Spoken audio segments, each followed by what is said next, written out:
First of all, once again, good evening to all of you. In our last class, I had started off the chapter Forest Society and Colonization. And I had begun, सबसे पहले जो हमने किया था वो ये था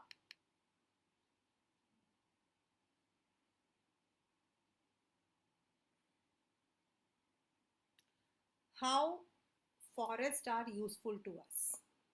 जो हमारा पहला था कि फॉरेस्ट सोसाइटी में जो है how are forests useful to us. This question comes for 3 or 5 marker in the papers. So forest जो है इट इज़ मेडिसिन भी है, फ्रूट्स भी है, स्पाइसेस भी है, पेपर भी है, बैम्बूज भी है, and they are also the abode to many animals and birds. आपके जो बर्ड्स हैं, एनिमल्स हैं, वो भी वहाँ रहते हैं. देन फॉरेस्ट हमारे इकोलॉजिकल बैलेंस को मैनेज करने में भी हेल्प करता है. And that is why forests are very important. According to Forest Survey of India, it's not given in your book, it is in the 10th standard. According to the Forest Survey, there should be जो overall एक मतलब कि कोई भी country होती है, उस country का 33% should be covered with forest. क्यों? क्योंकि आपको पता है कि जो पेड़ होते हैं they give us the oxygen, and to maintain that ecological balance we need 33% coverage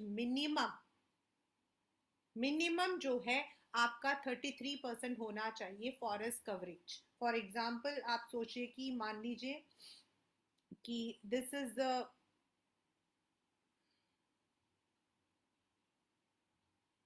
country, तो चारों तरफ से 33% जो है that should be covered with forest, so that the oxygen, the ecological balance is managed. But for the past few years हमारे जो forest हैं they have been depleting to even 22%. अभी फिलहाल के लिए there has been an increase to 27%.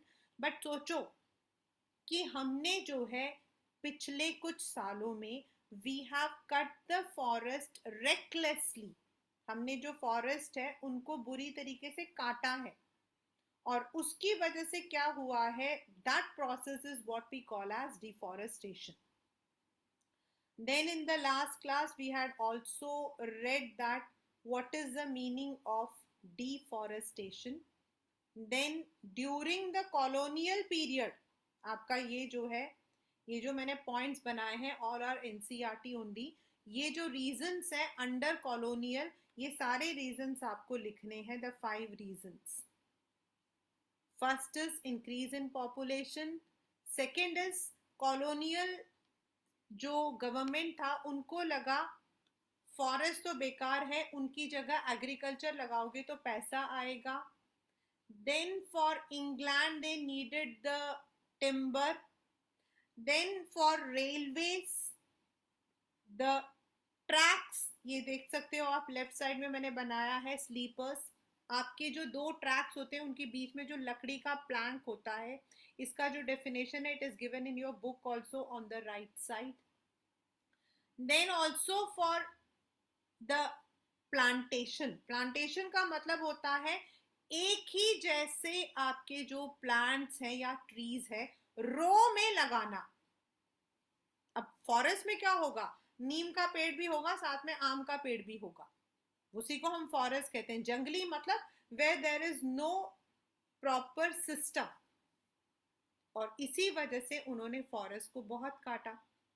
Secondly they also called one of the German expert Dietrich Brandis, जिसने हमारे India के अंदर साइंटिफिक फॉरेस्ट्री यानी कि जो मैंने अभी आपको बताया plantation, planting the trees in a row, उसको इंट्रोड्यूस किया. इंडियन फॉरेस्ट सर्विस को इंट्रोड्यूस किया. Imperial Forest Research Institute was set up in Dehradun in 1906. Then forest के ऊपर एक्ट आ गए हमारे यहाँ 1865 में आया था और 2 बार उसको चेंज किया गया था, जिसके according the forest were divided into 3। ये आपके 3 मार्कर क्वेश्चन है, this is a 3 marker question, मतलब कि what is the division of forest. That is पहला reserve forest. Reserve forest only जो बेस्ट टिम्बर्स होते हैं, जिसके अंदर हमारे इंडिया के अंदर Madhya Pradesh is full of reserve forest. Second is आपके प्रोटेक्टेड फॉरेस्ट, मतलब कुछ ट्रीज, कुछ आपके जो बहुत इंपॉर्टेंट ट्रीज हैं उनको लीगल प्रोटेक्शन मिलता है, उनको लोग काट नहीं सकते हैं। And if people have to go inside अपने एनिमल्स को ग्रेज करने के लिए या कोई लकड़ी वकड़ी काटनी हो तो they have to take permission. And the village forest was the one जहां पर विलेजर्स गार्ड करते थे, उसको फायर से बचाते थे वहां पर रहकर। So this way the forest was divided, और आज भी है, ये अभी भी है, ऐसा नहीं है कि ये पहले था, अभी भी है। सो नाउ ऐसा डिवीजन करने से क्या हुआ, मोस्ट ऑफ द एरियाज में आपके जो फॉरेस्ट होता है उसके अंदर आपके ट्राइबल्स रहते, एंड उस जमाने में ये एजुकेशन वगैरह तो होता नहीं था, तो जो उनको फॉरेस्ट से प्रोडक्ट्स मिलते थे वो ही वो उसको लकड़ी को जलाने के लिए, देन कुछ चीज़ों को फॉडर यानी कि चारे की तरह यूज करते थे, लीव्स को यूज करते थे, फ्रूट्स को, ट्यूबर्स को, आपके जो उनको वो न्यूट्रिशियस होते थे तो वो यूज करते थे specifically in the monsoon season. जो मेडिसिन होते थे, आपको पता है ये जो आयुर्वेदा है या फिर आपके जो, तो दीज आर हर्बल जो होते थे, ये मेडिसिन बनाते थे। वुड को यूज करते थे, लकड़ी को, जिससे कि वो लोग जो है अपने एग्रीकल्चर के लिए खुरपी या फिर फावड़ा ये सब बनाए। जो बैम्बूज होते थे जहां पर, उससे वो लोग अपने घरों के आगे फेंसेस लगाते थे, बास्केट्स बनाते थे या फिर छतरी बनाते थे। लीव्स होते थे तो उसको वो यूज करते थे प्लेट्स की तरह, क्रीपर्स को रस्सी की तरह। जो सेमर ट्री है, सेमर इज अ सिल्क ट्री, उसमें ना आगे ऊपर क्या होता है, जो आपका बार्क होता है, बार्क के ऊपर ऐसे थॉर्न से बने होते हैं, तो वो लोग क्या करते थे, उसको यूज करते थे उसकी लकड़ी को लेकर ग्रेट करने के लिए, छीलने के लिए।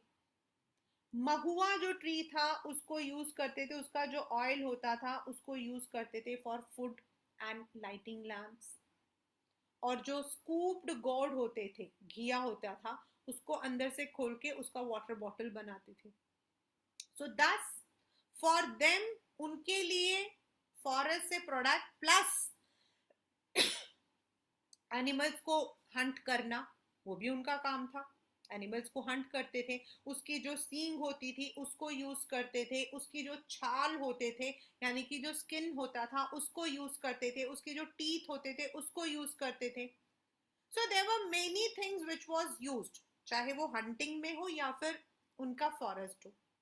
बट फॉरेस्ट एक्ट के according now these tribals could not enter into these forest, खासकर रिजर्व्ड और प्रोटेक्टेड में तो वो बिल्कुल नहीं जा सकते थे।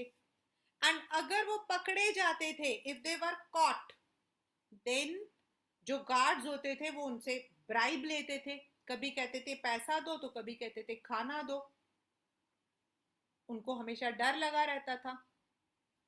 दूसरा, जहां पर फॉरेस्ट के अंदर भी लोग जंगल में घर, मतलब ऐसा नहीं है कि जंगल मतलब प्रॉपर जंगल, बीच में उनके विलेजेस होते थे, तो वहां पर क्या होता था, they use to practise shifting cultivation.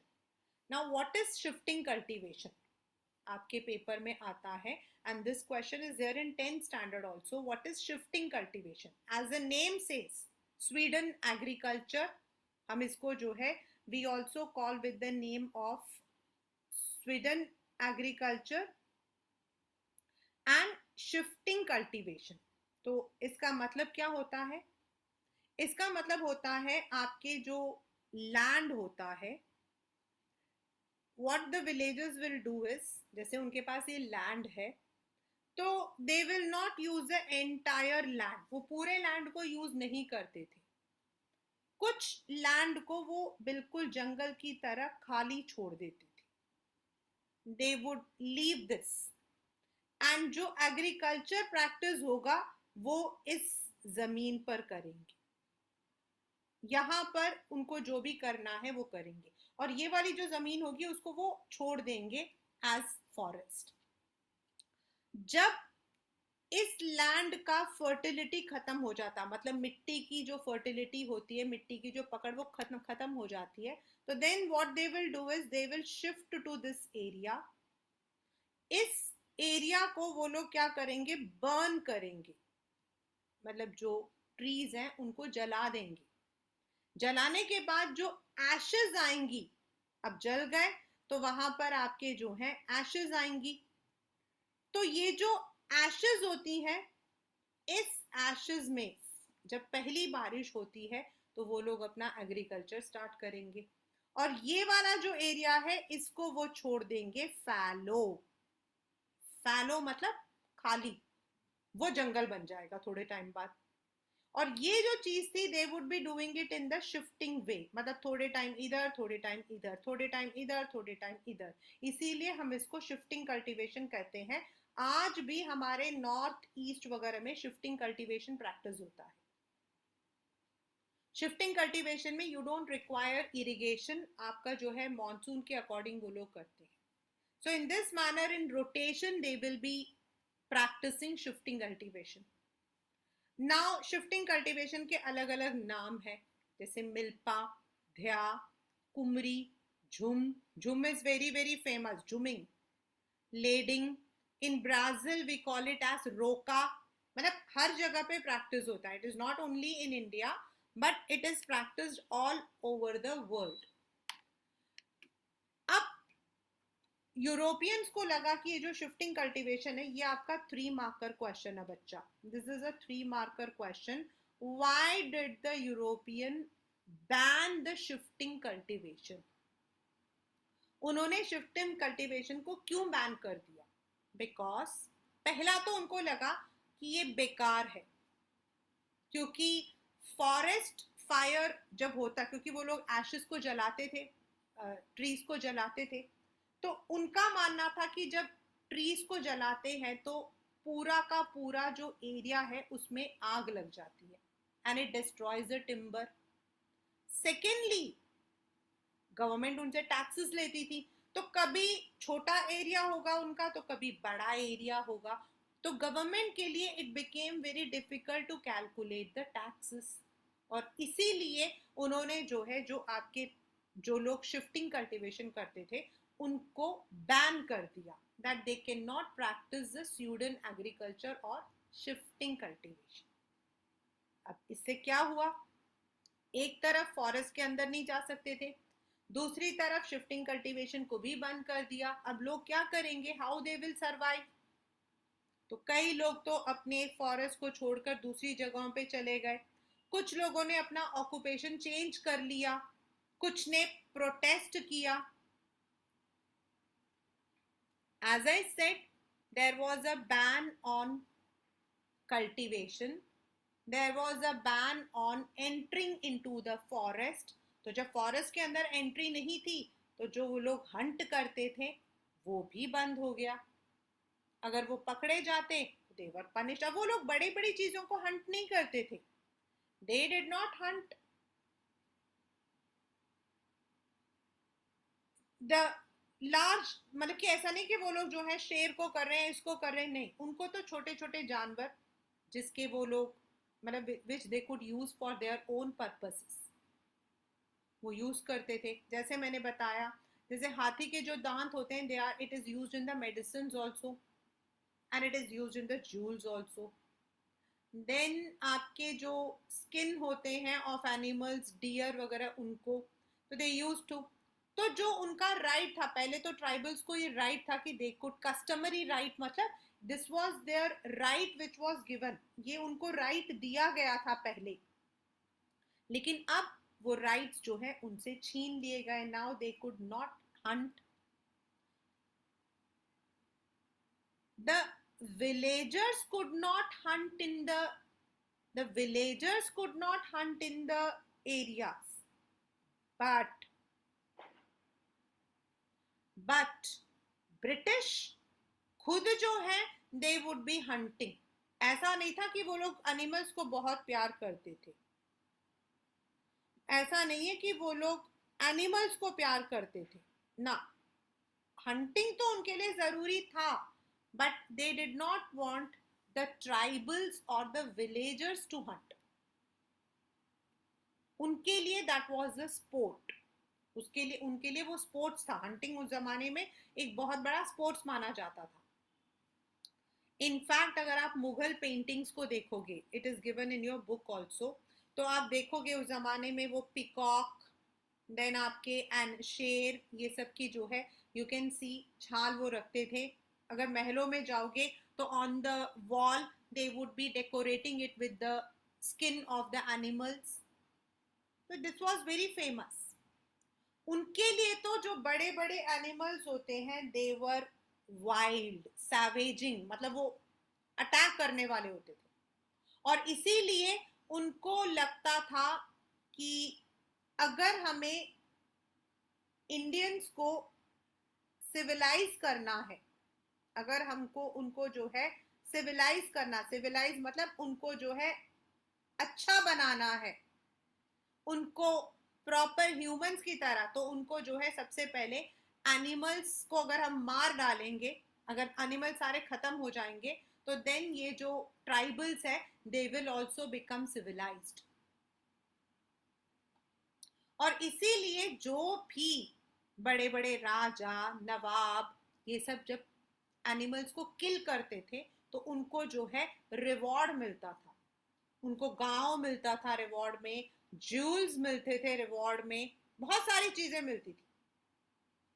महाराजा मतलब इस तरीके से उनके लिए दैट वाज अ स्पोर्ट. वो उनके लिए खेल था. इट वाज लेटर 60s में हमारे इंडिया के अंदर जो है एनवायरमेंटलिस्ट, कंजर्वेटिव लोगों ने मतलब कि प्रोटेस्ट किया कि आपको एनिमल्स को हंट नहीं करना चाहिए. And Indian wild life act जो है वो 1972 में जो है इंडिया में आया था. इंडियन वाइल्ड लाइफ एक्ट, आपका जो एक्ट था, that came in 1972. It is not for you, but it is a general, आपके लिए सिर्फ एक इंफॉर्मेशन है.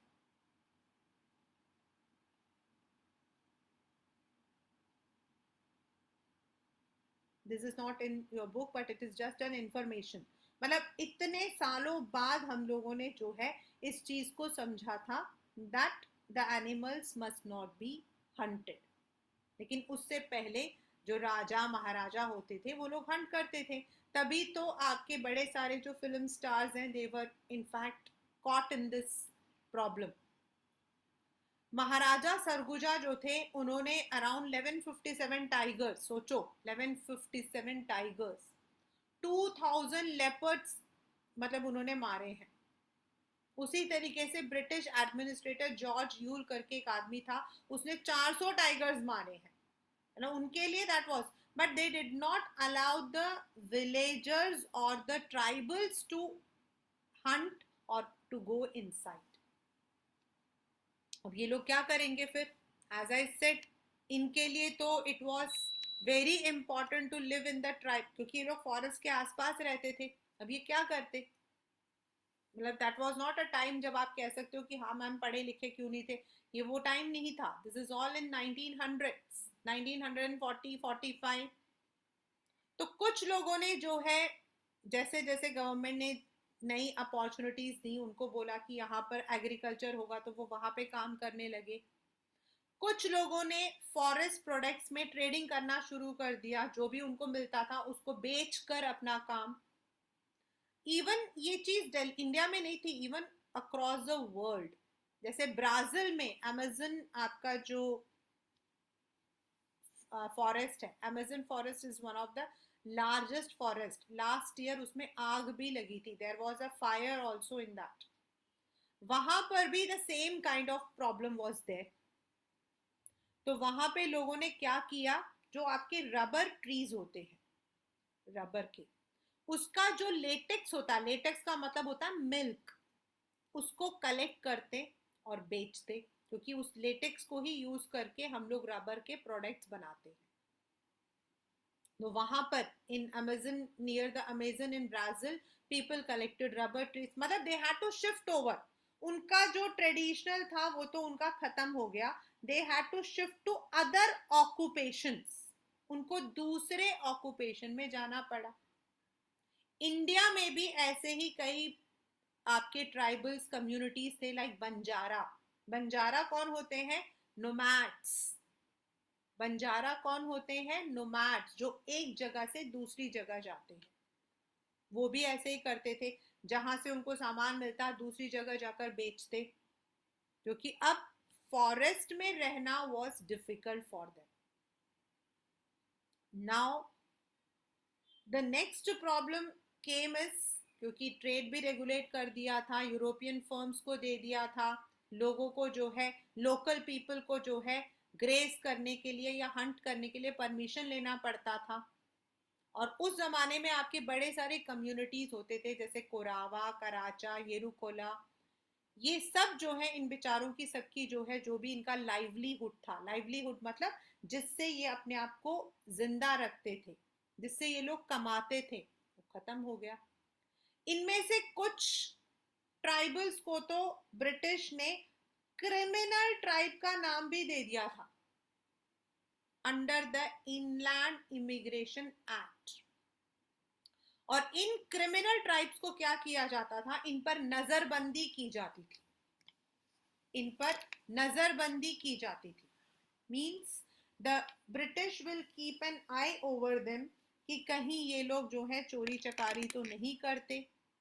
एंड इनमें से कुछ को जबरदस्ती, forcefully, they would be transported to large factories, mines, या फिर आपका जो असम है वहां पे जो प्लांटेशन है जहां टी या कॉफी लगता था, वहां जाकर इनको छोड़ दिया जाता था। एंड वहां से ये लोग वापस नहीं आ सकते थे, इनसे जो है अंगूठा लगवा लिया जाता था, और अगर ये भागने की कोशिश करते थे तो इनको पनिश किया जाता। So in this manner, many of the tribals had to live very, मतलब कि scared। जैसे असम में संदल्स, झारखंड के ओरांस, गोंड आपके छत्तीसगढ़, इन सबको टी प्लांटेशन में डाल दिया था। अब टी प्लांटेशन में क्या था? इनकी सैलरी बहुत कम थी, the wages were very low, वहां पर वर्किंग कंडीशन बहुत ही बुरा था, इनको खाने पीने के लिए कुछ नहीं दिया जाता था, इनको भूखा रखा जाता था। इनफैक्ट ये लोग अपने घर वापस नहीं आ सकते थे, अगर ये करना चाहते होते थे तो उनको मारा पीटा जाता। मेनी कम्युनिटीज जो है उन्होंने अपनी आवाज भी उठाई, कुछ सक्सेसफुल रहा, कुछ सक्सेसफुल नहीं रहा।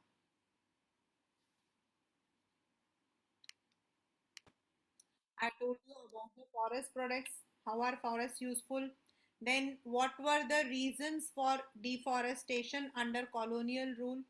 उसी तरीके से ये वाले जो क्वेश्चंस हैं, जैसे ये कराचा, these all come in the MCQs. ये जो बस्तर रिबल है, this comes in 5 marker question.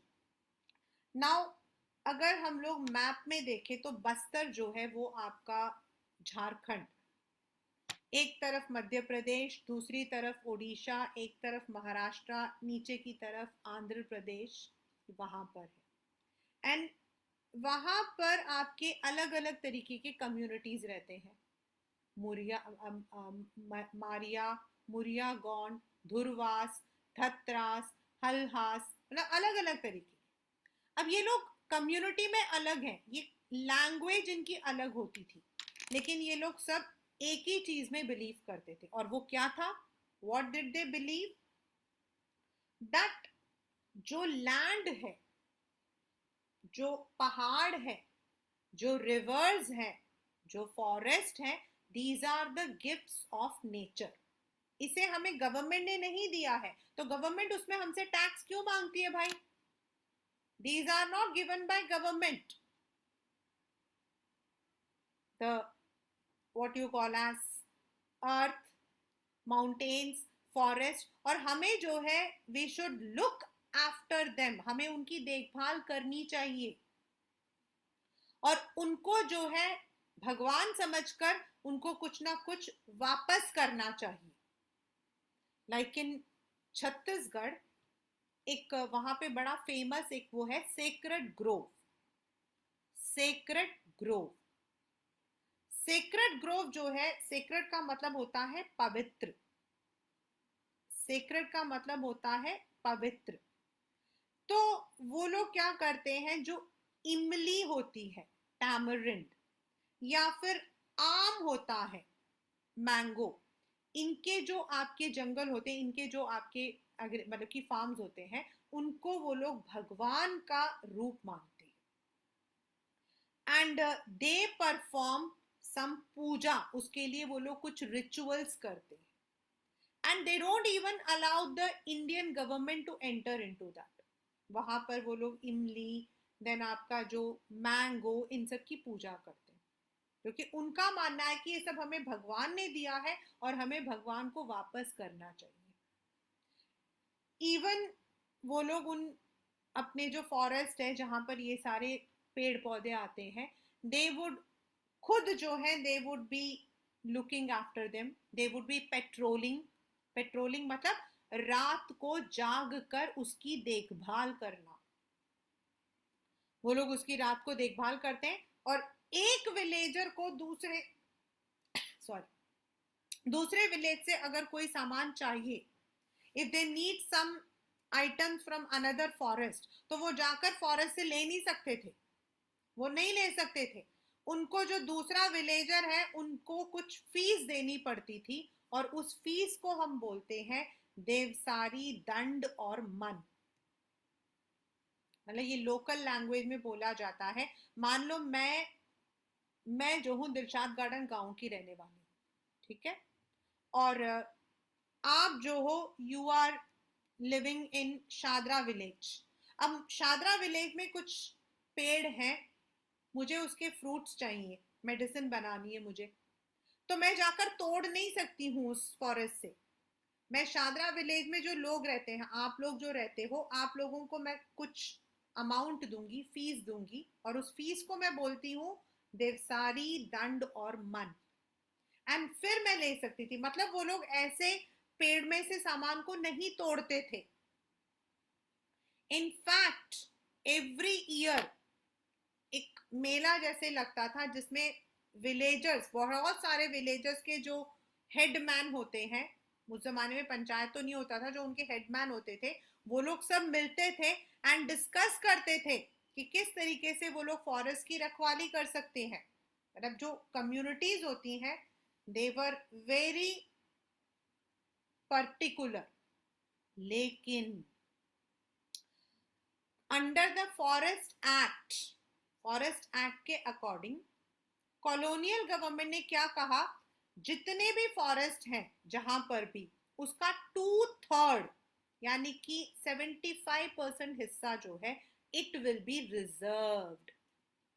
इसका मतलब क्या था, वहां के जो लोग हैं उसके अंदर नहीं जा सकते थे, दे can not practice shifting cultivation, they cannot collect the wood, they cannot practice hunting। सिर्फ कुछ लोगों को उस मतलब कि फॉरेस्ट के अंदर रहने दिया जाता था, जो लोग उन कॉलोनियल गवर्नमेंट के लिए फ्री में काम करने के लिए तैयार होते थे, उनके लिए लकड़ियां काटने के लिए तैयार होते थे, लकड़ियों को ट्रांसपोर्ट करना from the forest to village वो करते थे, या प्रोटेक्ट करना फॉरेस्ट फायर से। अगर वो लोग ये सब काम करने के लिए तैयार होते थे तो उनको वहां रहने की इजाजत थी। बट इजाजत का मतलब ये नहीं है कि वो लोग जो है लकड़ी, मतलब कि वो लोग काट सकते हैं, वो सिर्फ देखभाल कर सकते थे एंड गवर्नमेंट उनको जो है उसकी जगह पर कुछ ना कुछ सामान देती थी।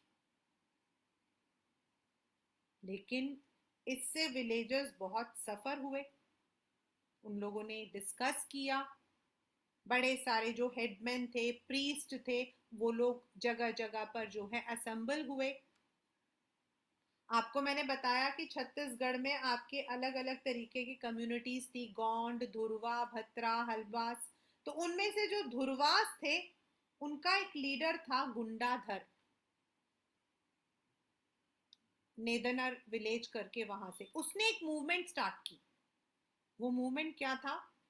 चोरी छुपके मैंगो के जो लकड़ियां होती थी, या मिट्टी का जो ढेल होता था, देन मिर्ची, देन आपके एरोस, ये जो जो उसके ग्रुप में ज्वाइन करना चाहता था, उनको सीक्रेट मैसेजेस की तरह पास किया जाता था। और बहुत सारे लोग जो हैं गुंडाधर के मूवमेंट, गुंडाधर के ग्रुप में आ गए। एंड इसको हम लोग बोलते हैं गुरीला वॉर। गुरीला वॉर का मतलब होता है छुप छुप कर वो लोग जो है, दे would B attacking the people, not the main people जो ब्रिटिश होते थे। अब इन लोगों ने क्या किया? बाजारों को लूटा। जो लोग ब्रिटिश को सपोर्ट करते थे, चाहे वो इंडियंस हो या फिर वो इंग्लिश हो, उनको मतलब कि तंग करना, उनके घरों को जला देना। अब ब्रिटिश ने आर्मी भेजी पनिश करने के लिए, उन पर गोलियां भी चलवाई। गुंडाधर तो पकड़ा नहीं गया, लेकिन एक चीज हुई, इस मूवमेंट की वजह से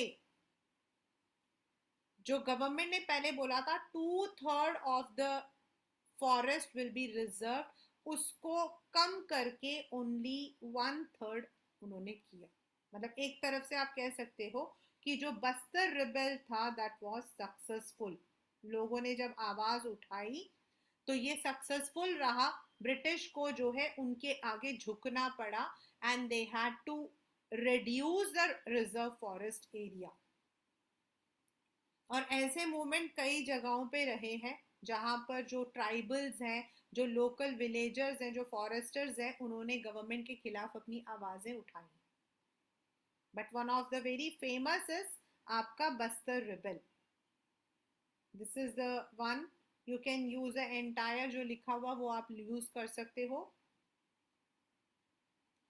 इवन बाद में भी जो गवर्नमेंट आई थी, हम जब इंडिपेंडेंट हो गए थे, तब भी बहुत सारे जो कम्युनिटीज थे उनको अपने गांव के अंदर, अपने फॉरेस्ट के अंदर जाने से रोका जाता था। This was how forest society in India was affected due to the colonization by the British। ये आपका जो है अभी तक जितना हमने पढ़ा है, ये है कि इंडिया में मतलब सबसे पहले तो हमने पढ़ा फॉरेस्ट का क्या रूल, मतलब कि what are its, how does it help, how do they help, then how colonial rule की वजह से हमारा जो फॉरेस्ट है वो डिसअपियर हो गया। देन कॉलोनियल रूल की वजह से जो लोकल पीपल थे, फॉरेस्टर्स थे, जो फॉरेस्ट में रहते थे, विलेजर्स थे, उनके कल्टीवेशन, उनके हंटिंग पर फर्क पड़ा। And then how did people protest. ये तो हमने पढ़ा बच्चे अबाउट इंडिया। नाउ इंडिया के जैसा ही आपका एक और एरिया है, जावा। जावा आपका जो है इंडोनेशिया की तरफ पड़ता है, सुमात्रा, जावा, ये मतलब की है। And it is an island, एंड आज की डेट पर it is the largest rice producing island in Indonesia. Now Java, जैसे इंडिया को ब्रिटिश ने कॉलोनाइज किया था, जावा को कॉलोनाइज किया था डच ने। अब डच जो है, उन्होंने देखा कि जावा में बड़े सारे ट्रीज हैं, and they wanted timber to build the ships. Java के अंदर बड़े सारे कम्युनिटीज रहते थे, जैसे इंडिया में रहते थे वहां पर भी रहते थे। जो लोग माउंटेन्स में रहते थे, and they use to practice the shifting cultivation. वहां पर एक बहुत ही फेमस, मतलब लॉन्ग बैक, एक वुड कटर का कम्युनिटी रहता था, जिसका नाम था कलंग्स, जिसका नाम था कलंग्स। ये जो कलंग्स थे ना, ये लोग बहुत ही स्किल्ड थे इन कल्टीवेटिंग टीक। आपको पता है बच्चे, जो टीक होता है ना, ये बहुत महंगा होता है, that day I told you. And इसको ना बहुत बारीकी से we have to cut it with alert precise alertness.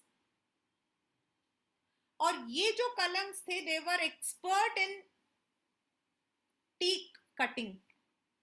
और ये इतने एक्सपर्ट थे कि जावा में एक बार एक राजा मतलब कि रूल करते थे, मातरम किंगडम।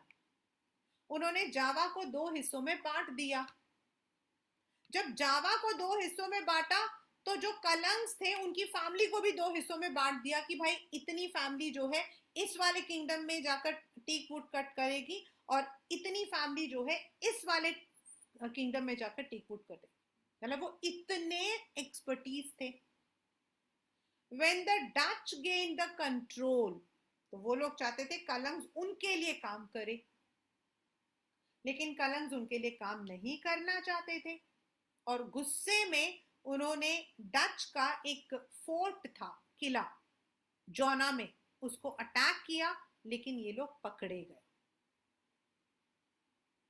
ये इसमें आपका 1 मार्कर क्वेश्चन आता है कि कौन से फोर्ट को कलंग्स ने मतलब अटैक किया था एंड कलंग्स कौन थे।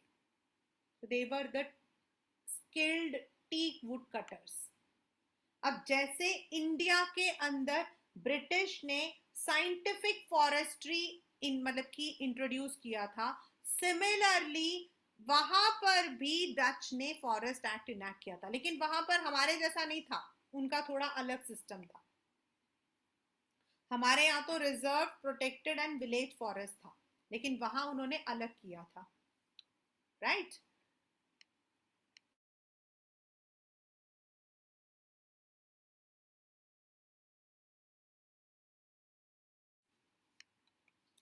Now what did they do is, उन्होंने विलेजर्स को बिल्कुल रेस्ट्रिक्ट कर दिया कि वो लोग फॉरेस्ट के अंदर नहीं जा सकते। अगर वुड कट करना हो तो, अगर वहां पे घर बनाना हो क्योंकि आइलैंड है, या बोट बनाना हो, that to under the supervision of the guards, वो लोग अपने लिए कुछ नहीं कर सकते थे। एंड अगर वो बिना परमिशन के अंदर जाते या वुड काटते तो दे वर पनिश्ड। ये जो फॉरेस्ट होता था इसको वो लोग खुद काटते थे, that is the Dutch, and they would be taking that for the ship building. मतलब ऐसा नहीं था कि वो लोग फॉरेस्ट की रखवाली करते थे, in fact they will be cutting the trees and they will be sending that teak wood to their own countries for ship building. अब लकड़ी काटने के लिए उनको लेबर्स की जरूरत होती थी, तो वो लोग क्या करते थे, ये जो विलेजर्स होते थे उन पर जबरदस्ती रेंट डाल देते थे, उन पर क्या करते थे, रेंट डाल देते थे। एंड कुछ लोगों को अगर वो लोग कहते थे कि हम फ्री में आपके लिए काम करेंगे, जैसे हमारे यहाँ पर भी किया था कि हम आपके लिए फ्री में काम करेंगे, हम अपने भैंस आपको देंगे, हम मतलब कि लकड़ी को ले जाने के लिए, तो उनको अलाउ किया जाता था कि वो लोग रेंट ना दें अपने लैंड के लिए। और इस सिस्टम को बोला जाता है ब्लैंडोंग डाइन सिस्टम। ये प्लीज इसको स्पेलिंग को भी अच्छे से लर्न करना। और व्हाट इज द सिस्टम, आपका यहां से यहां तक है, ये उनका साइन मतलब की था। The villagers were not allowed to enter into the forest, they were not allowed to cut the trees, लेकिन the Dutch would be cutting the trees, उसके लिए उनको फ्री लेबर्स चाहिए होते थे। तो वो लोग क्या करते थे, जानबूझ के लैंड पर टैक्स डाल देते थे। और वो कहते थे अगर आपको टैक्स से बचना है, if you want to get yourselves exempted from the tax, तो आप हमारे लिए मुफ्त में काम करो, अपने बफेलोज को हमारे को मुफ्त में दो। And this system was called as blandongdiensten system. Spelling को बहुत अच्छे से लर्न करना, blandongdiensten, you have to learn it in that way.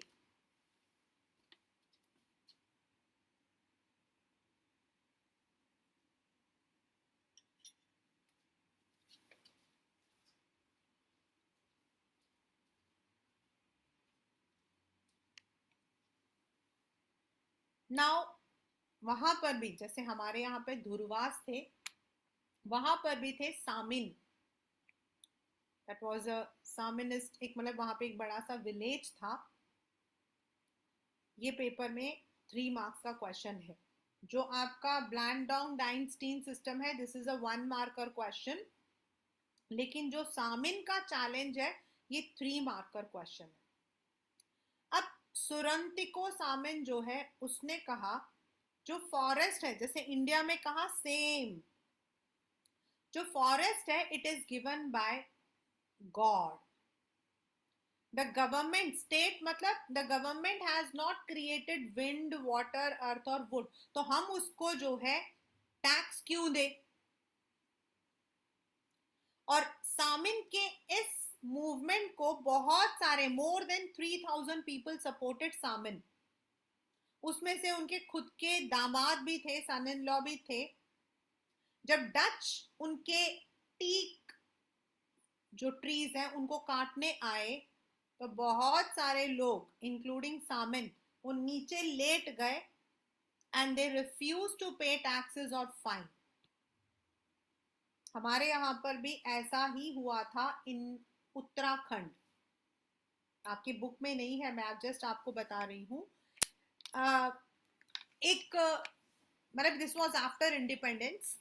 एक मतलब की एरिया था जहाँ पे आपके लकड़ियों को काटकर वहां पर the government had given the contract to some foreign company. तो वहां जो लोग थे वो लोग इस चीज के खिलाफ थे। तो when the government went there, जब लोग वहां पर गए वहां पे लकड़ियां काटने, तो वहां की जो औरतें थी, द विमेन, उन लोगों ने जो है ट्री को हक कर लिया। और उन्होंने कहा कि अगर आप ट्री को काटना चाहते हो तो सबसे पहले आपको हमें मारना पड़ेगा। And this was called as Chipko movement. चिपकते हैं ना, इसीलिए Chipko movement. And this was started by Sundarlal Bahuguna. तो इसी तरीके से जावा के अंदर भी जो सामिन थे उन लोगों ने किया था। They had protested. उन्होंने अलाउ नहीं किया था डच को to cut the trees. They did not, they said they will not be paying any taxes और फाइन। क्यों दे हम टैक्सेस या फाइन? जंगल गवर्नमेंट ने थोड़ी दिया है, वो तो भगवान ने दिया है। So the government can not ask taxes on forest और टैक्सेस ऑन ट्रीज। इस तरीके से बहुत सारे, जैसे इंडिया के अंदर भी and in other countries also, जो यूरोपियंस होते थे वो लोग उनको कॉलोनाइज करते थे and the people use to protest against these activities. जब वर्ल्ड वॉर हुआ 1 और 2, तो there was a major impact. हमारे यहाँ पर तो जो वर्किंग प्लान्स थे उस वक्त में फॉरेस्ट में, वो सबको खत्म कर दिया क्योंकि सब लोग लगे हुए थे इन द वर्ल्ड वॉर। जावा में क्या हुआ, जावा को जापान ने कब्जा किया था। लेकिन जापान जब कब्जा करने वाला था ना, उससे पहले, ये जो मैंने ग्रीन कलर से डार्क किया ना, this is a 1 marker question. उससे पहले, क्योंकि उन्हें पता लग गया था कि जापान उनको कब्जा करने वाला है, तो डच ने क्या किया, जितने वहां पर सॉ मिल्स थे, सॉ मिल्स होते हैं जिनमें आपकी लकड़ियों को छीला जाता है, उनको, जितने आपके बड़े बड़े टीक लॉक्स जहां पर भी पड़े थे, सबको जला दिया, जिससे कि जापानीज उनको एक्सप्लॉइट ना करे। And this is called as scorched earth policy. मतलब जब तुम हमारे यहाँ पर आओगे जापानीज, तो तुमको कुछ नहीं मिलेगा, तुम्हें ठिंगा मिलेगा। बट जापानीज जब आए ना, तो जो भी उनको फॉरेस्ट बचा हुआ मिला ना, उन्होंने उसको भी काट दिया। एंड मेनी विलेजेस, क्योंकि जब फॉरेस्ट कट गए तो बहुत सारे लोगों ने वहां एग्रीकल्चर शुरू कर दिया। But later on governments across Asia, Africa, सब जगहों पे लोगों को समझ आया कि ये जो साइंटिफिक फॉरेस्ट्री है, या फिर कम्युनिटीज को फॉरेस्ट के अंदर एंटर ना करना, दिस इज रॉन्ग। क्योंकि कम्युनिटीज, हाँ वो लोग हंट करते हैं, वो लोग जो है प्रोडक्ट्स को लेते हैं, लेकिन वो ज्यादा नहीं लेते हैं। ऑन द अदर हैंड वो अपने फॉरेस्ट को बच्चे की तरह देखभाल भी करते हैं। हम लोग क्या करते हैं, ओ रिजर्व फॉरेस्ट है, हम तो दूर से देखते हैं, पिक्चर लेते हैं, वो लोग उसकी देखभाल करते हैं। हमारे यहाँ सरिस्का जो है वाइल्ड, मतलब कि जो वहां पर एरिया है, वहां पर जो villagers do not allow even government to interfere. Bishnoi community Rajasthan में पिकॉक की देखभाल करते हैं। देन वो जो उसका नाम क्या है, डियर की देखभाल करते हैं। And if someone breaks the rule they punish them. तो ये लोग करते हैं हंटिंग, लेकिन they do not do it on a mass scale. और ये लोग पैसों के लिए नहीं करते, ये थोड़े सिर्फ अपने सर्वाइवल के लिए करते हैं। तो गवर्नमेंट को नाउ समझ आने लगा कि हमें फॉरेस्ट को बचाना है। जो मैंने आपको स्टार्टिंग में बताया, that in any country there should be 33% of the overall forest area. मतलब अगर हमारा घर 3 कमरों का है, तो उसमें से कम दो, एक डेढ़ कमरे में जो है फॉरेस्ट होना चाहिए।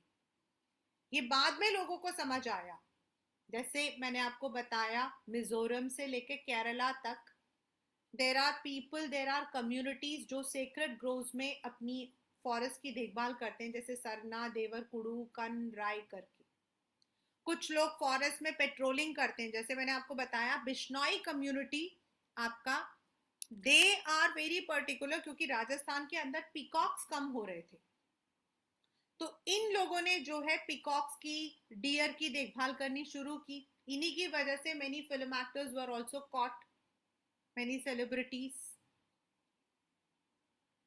Then in Sariska the wild, जो आपके वहां पे जो कम्युनिटीज हैं, वो लोग टाइगर्स और बाकी जो एनिमल्स है उसकी देखभाल खुद करते हैं। इन मध्य प्रदेश सेक्रेड ग्रोव्स है, जहां पर वो लोग इमली के पेड़ या फिर आम के पेड़ की देखभाल करते हैं। Now the government and villagers have joined the hands to protect the forest. This is there in your 10th standard JFM, that is Joint Forest Management. ये है तो आपका 10th में, बट यहाँ पर आप उसको समझ सकते हो। अब गवर्नमेंट जो है वो समझती है कि कम्युनिटीज जो है उनको भी हमें अलाउ करना चाहिए to look after the forest, हम अकेले नहीं कर सकते हैं। So now they allow the villagers to live near the forest, कुछ को, सबको नहीं। एंड इन मतलब वो लोग जो है फॉरेस्ट की देखभाल करें, उनको फायर से बचाएं, और उसकी जगह गवर्नमेंट उनको कुछ ना कुछ देती है, and that is called as joint forest management. So now people have understood the real meaning of forest, and now they say save forest. If you want to save the lives, then you need to save forest. So this is what we call forest society and colonialism. As I said, the colonialism is not only limited to India, it is across the world. जैसे जावा है, उसको भी colonise किया गया था। There are many countries जो Asian countries थी, उनको कहीं ना कहीं यूरोपियंस ने कॉलोनाइज किया था, अफ्रीकन कंट्रीज को कॉलोनाइज किया था। And they would be exploiting the resources available there. वहां पर जो रिसोर्सेज मिलते थे उनको वो लोग जो है बेधड़ यूज करते थे। अब यूज करने की वजह से प्रॉब्लम क्या आई है कि धीरे धीरे ये चीजें कम होती जा रही हैं, और धीरे धीरे ये कम होने की वजह से आपका इकोलॉजिकल बैलेंस भी खत्म होता जा रहा है। many of the tribals, many of the villagers are losing their livelihood also. So it is very important that we look after our forest for our own betterment.